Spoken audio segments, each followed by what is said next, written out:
Hello students, welcome to Forker Academy. நான் உங்கள் பாலா பேசுகிறேன். இந்த வீடியோவில் வந்து பார்த்தீங்கன்னா ஓல்டு ஸ்டூடெண்ட்ஸ்க்கும் நியூ ஸ்டூடெண்ட்ஸ்க்கும் வந்து என்ன டிஃப்ரென்ஸ் இருக்குது, ஓல்டு ஸ்டூடெண்ட்ஸ்லேருந்து நியூ ஸ்டூடெண்ட்ஸ் வந்து என்னெல்லாம் கற்றுக்கணும் அப்படிங்கிறத பற்றி தான் நம்ம இந்த வீடியோவில் வந்து டீட்டெயிலாக பார்க்க போகிறோம். எல்லா நியூ ஸ்டூடெண்ட்ஸும் வந்து இந்த வீடியோ வந்து முழுமையாக பாருங்கள், நிச்சயம் உங்களுக்கு யூஸ்ஃபுல்லாக இருக்கும். ஓகே, இப்போ ஓல்டு ஸ்டூடெண்ட்ஸ் கிட்ட வந்து ஃபஸ்ட்டு பாயிண்ட் வந்து என்னென்னு பார்த்தீங்கன்னா அனுபவம், எக்ஸ்பீரியன்ஸ். ஓகேவா, இந்த அனுபவம் அப்படிங்கிறது வந்து பார்த்தீங்கன்னா கண்டிப்பாக வந்து நியூ ஸ்டூடெண்ட்ஸ் கிட்டே இருக்காது. இவங்க வந்து பார்த்தீங்கன்னா எப்படியும் ஒரு குரூப் 4 எழுதினாலே ஒரு அனுபவம் வந்துடும். அதே மாதிரி இவங்களுக்கு தான் வந்து பார்த்தீங்கன்னா உங்களுக்கு தோல்வியோட வலின்னா என்னன்னு தெரியும், காலத்தோட அருமை வந்து தெரியும். இப்போ ஒன்றும் இல்லைங்க, ஒரு குரூப் 4 எழுதி ஃபெயில் ஆகிட்டு, ஒரு குரூப் 2 குரூப் டே ப்ரிலிம்ஸ் வந்து ஃபெயில் ஆகிட்டு, இதுவே வந்து பயங்கரமாக வலிக்கும். 2 குரூப் 4 ஃபெயில், 2 குரூப் 2 குரூப் டிஏ ப்ரிலிம்ஸ் பாஸ் பண்ணால் மெயின்ஸ் ஃபெயில் அப்படின்ட்டு ஒரு 4-5 வருடங்களாக போராடும் போது அவங்களுக்கு தோல்வியோட வலி வந்து பயங்கரமாக இருக்கும். காலத்தோட அருமை தெரியும். ஏன்னா எங்கேயுமே போக முடியாது, நல்லது கெட்டதுன்னு எங்கேயும் போக முடியாது. எங்கே போனாலும் வந்து ஒரே கேள்வி தான் கேட்பாங்க, என்ன பண்ணுற என்ன பண்ணுற என்ன பண்ணுற என்ன பண்ணுறேன்னு கேட்பாங்க. அந்த கேள்விக்கு பதிலே சொல்ல முடியாது. அது ரொம்ப கஷ்டமான வாழ்க்கை. ஆனால் அவங்க அதுலேருந்து நிறைய அனுபவத்தை கற்றுருப்பாங்க. உங்களுக்கு நியூ ஸ்டூடெண்ட்ஸ்க்கு பார்த்தீங்கன்னா இந்த அனுபவம் அப்படிங்கிறது இருக்காது, இல்லைன்னா குறைவாக வந்து இருக்கும். ஓகேவா, அது என்னடா எல்லாரும் இப்படி சொல்லிக்கிட்டு இருக்கானுங்கன்னு தோணும். அதே மாதிரி இன்னொரு விஷயம், இப்போ யூடியூப்ல நிறைய பேர் போடுவாங்க 2 குரூப் 4க்கு அடுத்தது 3வது முறை வெற்றி, 3 குரூப் 4 தோல்வி, 4வது குரூப் 4 வெற்றி, 4 வருட போராட்டம், 5 வருட போராட்டம், 7 வருட போராட்டம், 10 வருட போராட்டம் அப்படின்னு பார்க்கும்போது நியூ ஸ்டூடெண்ட்ஸ் வந்து பயந்துடக்கூடாது. ஓகே, அப்போ இவ்வளோ வருஷம் ஆகுமா அப்படின்ட்டு பயப்படாம அவங்க கிட்ட இருந்தான எக்ஸ்பீரியன்ஸ் வந்து எடுத்துக்கணும், அந்த அனுபவத்தை எடுத்துக்கணும். அந்த அனுபவத்தை தான் நான் இப்போ உங்களுக்கு சொல்ல போறேன். ஓகேவா, நீங்க அந்த அனுபவத்தை எடுக்காம இவ்வளவு காலம் ஆகுமா, அப்ப நம்ம டிஎன்பிசி படிச்சாலும் இவ்வளவு காலம் ஆகும் போல, இது படிக்கிறது வேஸ்ட் போலன்ட்டு நெகட்டிவா திங்க் பண்ணாம, ஓகே அவங்க கிட்ட இருந்து நம்ம என்னெல்லாம் எடுத்துக்கலாம், எப்படி அது பாசிட்டிவா அப்ரோச் பண்ணலான்ட்டு இது பண்ணுவோம். ஓகேவா, அதை பத்தி தான் நான் இந்த வீடியோல சொல்ல போறேன். ஃபர்ஸ்ட் அவங்களுக்கும் உங்களுக்குமான வித்தியாசம் வந்து என்னன்னு பாத்தீங்கன்னா அனுபவம். செகண்ட் வந்து பாத்தீங்கன்னா அவங்க கிட்ட வந்து ஒரு கிளாரிட்டி இருக்கும், இந்த வேர் டு ஸ்டடி பத்தியான கிளாரிட்டி.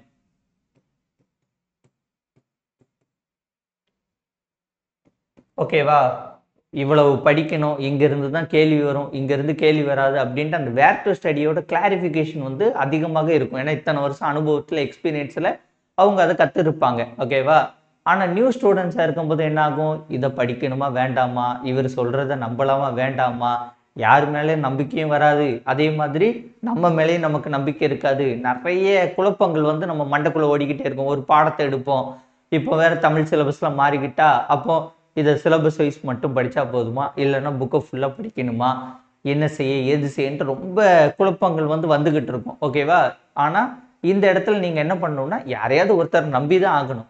ஓகே, இவங்க சொல்கிற வேர் டு ஸ்டடி, இவங்க சொல்கிற மெத்தடை நம்ம ஃபாலோ பண்ணுவோம், என்ன நடந்தாலும் பரவாயில்லன்ட்டு நியூ ஸ்டூடெண்ட்ஸ் வந்து ஒரு ஸ்டெப்பை எடுத்து வச்சாதான் வந்து என்னது அவங்களுக்கான பலன் கிடைக்கும். யாரையும் நம்பாமல் உங்களுக்குள்ளேயே வந்து ஒரு செல்ஃப் டவுட்டு, உங்களை நீங்களும் நம்பாமல் வந்து பயணிப்பது வந்து ரொம்ப வந்து கஷ்டமாகிடும். ஓகேவா, அதனால ஃபர்ஸ்ட் இந்த வேர் டு ஸ்டடி அவங்களுக்கு தெரியும், உங்களுக்கு தெரியாது. நீங்கள் யார்கிட்ட ஒருத்தரை நம்பி என்னென்னலாம் படிக்கணும் அப்படின்ட்டு ஒரு புரிஞ்சு வச்சுக்கோங்க. நம்மளே சொல்லியிருக்கோம், தமிழுக்கு என்ன படிக்கணும்ட்டு சொல்லியிருக்கோம், ஜிஎஸ் என்ன படிக்கணும், மேக்ஸ் என்ன படிக்கணும்லாம் சொல்லியிருக்கோம். அதெல்லாம் வந்து பாருங்க, உங்களுக்கு ஒரு நல்ல கிளாரிஃபிகேஷன் வந்து கிடைக்கும்.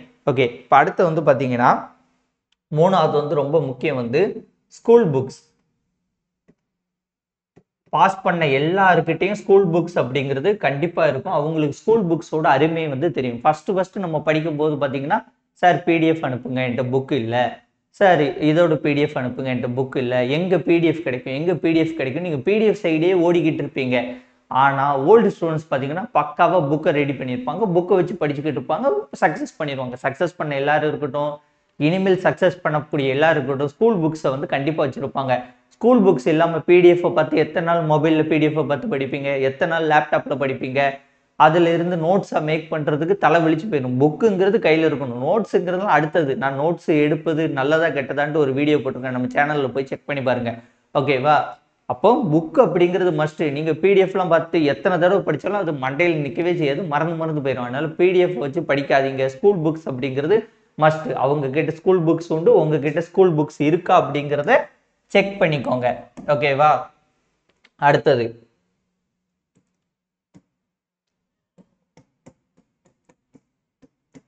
அவங்களுக்கு வந்து பார்த்தீங்கன்னா டெஸ்ட்டோடைய அருமை வந்து தெரியும். டெஸ்ட் பேட்சோடைய அருமை, அதாவது டெஸ்ட்டோடைய அருமை தெரியும்ட்டு வச்சுக்கோங்க.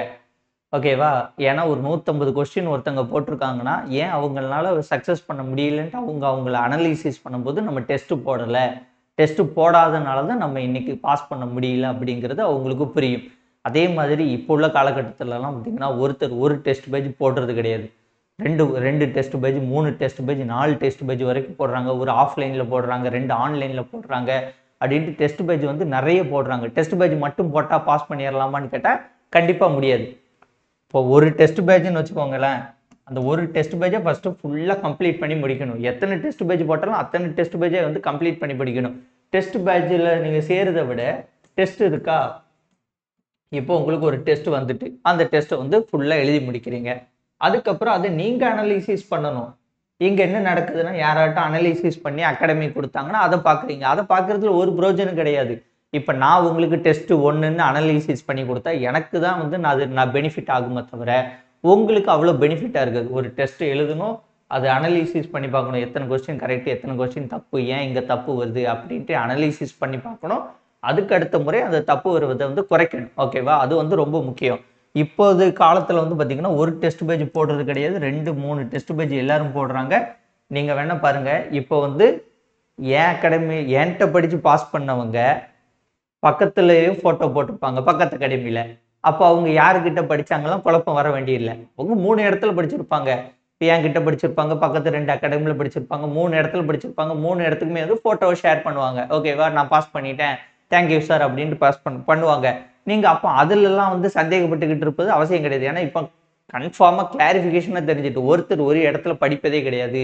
ஒருத்தருக்கு 3 டெஸ்ட்டுங்கிறது தேவை. ஏன்னா அது அவங்களோட வாழ்க்கை, அவங்களுக்கான பலன். அவங்க இப்போ ஒரு அகாடமியில் படிச்சுட்டு அது பத்தலைன்னா என்ன செய்ய, ஒரு 3 டெஸ்ட் பேஜை போட்டு பார்க்கும்போது ஓகே கன்ஃபார்மாக போயிடும். நியூ ஸ்டூடெண்ட்ஸ்க்கு சொல்லலை. நியூ ஸ்டூடெண்ட்ஸ் வந்து ஒரு டெஸ்ட்டாட்டு ஃபுல்லாக முடிங்க. அதுக்கப்புறம் 2வது பேட்ச் 3வது பேட்ச்லாம் அடுத்தடுத்து வாங்கிக்கலாம். ஃபர்ஸ்ட் ஒரு டெஸ்ட்டை முடிங்க. இங்கே பெரும்பாலும் என்ன பண்ணுறீங்க, ஒரு டெஸ்ட்டை முடிக்கிறவங்களோட எண்ணிக்கையே பார்த்தீங்கன்னா 10% தான் இருக்குது.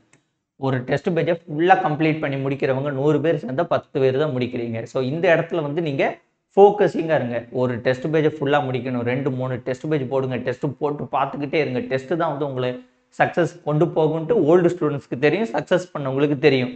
நியூ ஸ்டூடெண்ட்ஸ் அதை மைண்டில் வச்சுக்கோங்க. ஓகேவா? அடுத்தது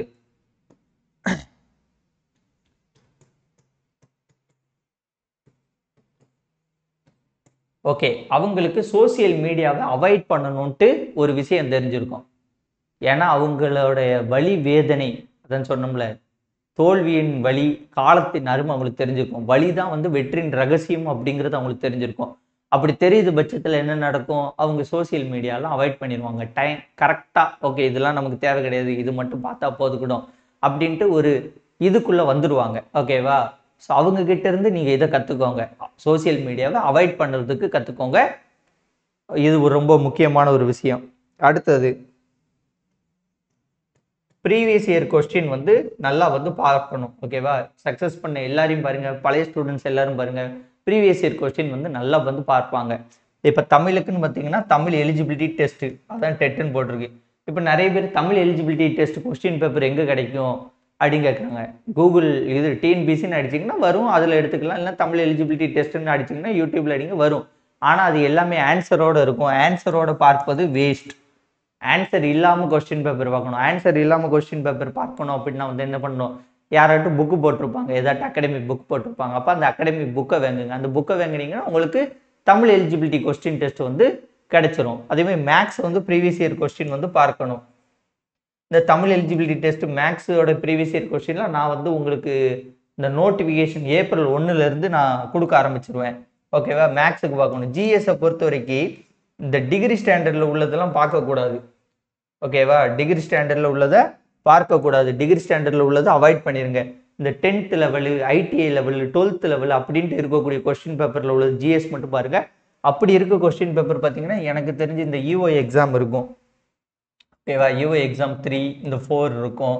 அடுத்த குரூப் 4 வந்து பார்த்தீங்கன்னா 2 குரூப் 4 இருக்கு. 2022 நடந்தது அண்ட் 24 நடந்த இந்த 2 குரூப் 4.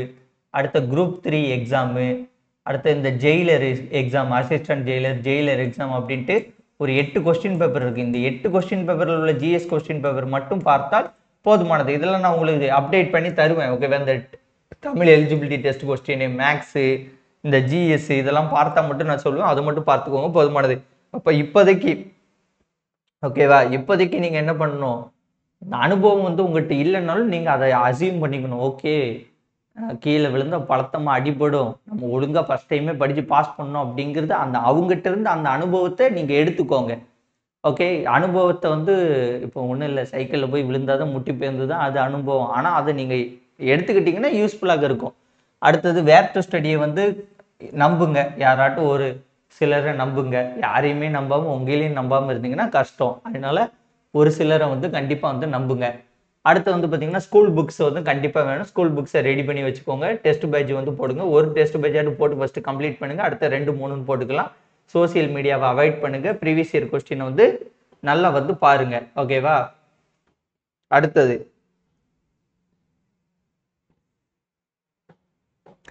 ஓகே, ஓல்டு ஸ்டூடெண்ட்ஸ்க்கு வந்து பார்த்தீங்கன்னா இந்த செல்ஃப் கான்ஃபிடென்ஸ் வந்து இருக்கும், ஆனால் பயமும் அதிகமாக இருக்கும். ஏன்னா அவங்களுடைய தோல்வி இவ்வளோ நாள் பார்த்த விஷயங்களை வச்சு செல்ஃப் கான்ஃபிடென்ஸ் இருந்தால் பயம் அதிகமாக இருக்கும். ஸோ நியூ ஸ்டூடெண்ட்ஸ் வந்து செல்ஃப் கான்ஃபிடென்ஸ் அவங்களுக்கு இருக்கா இல்லையான்னு தெரியாது. இல்லைன்னா அவங்களுக்கு ஓவராக இருக்கும். நியூ ஸ்டூடெண்ட்ஸ்க்கு ஓவராக இருக்கும், ஆனால் பயம் வந்து கொஞ்சம் குறைவாக தான் இருக்கும். ஏன்னா நம்ம பெருசாக அடிபடல, அதனால குறைவாக இருக்கும்.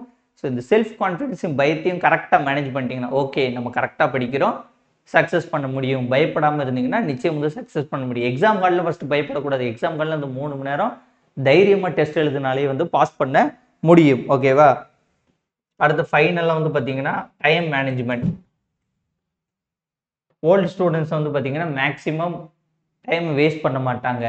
ஓல்டு ஸ்டூடெண்ட்ஸ்னால் எல்லாரையும் நான் சொல்லலை, சக்ஸஸ் பண்ணவங்க, சக்ஸஸ் பண்ண காத்து கொண்டு இருக்கிறவங்க. 163 கொஸ்டின் போட்ட ஒருத்தங்க இந்த வாட்டி வேலை கிடைக்கலன்னா அடுத்த வாட்டி அவங்க கரெக்டாக செயல்படுவாங்க.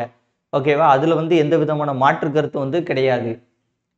ஸோ அவங்க வந்து டைம் மேனேஜ்மெண்ட்டை கரெக்டாக யூட்டிலைஸ் பண்ணுவாங்க. ஸோ நீங்களும் வந்து டைம் மேனேஜ்மெண்ட்டை கரெக்டாக யூட்டிலைஸ் பண்ணுவாங்க. ஸோ பழைய ஸ்டூடெண்ட்ஸ்லேருந்து புது ஸ்டூடெண்ட்ஸ் வந்து நிறைய இந்த மாதிரி விஷயங்கள்லாம் வந்து கற்றுக்கோங்க.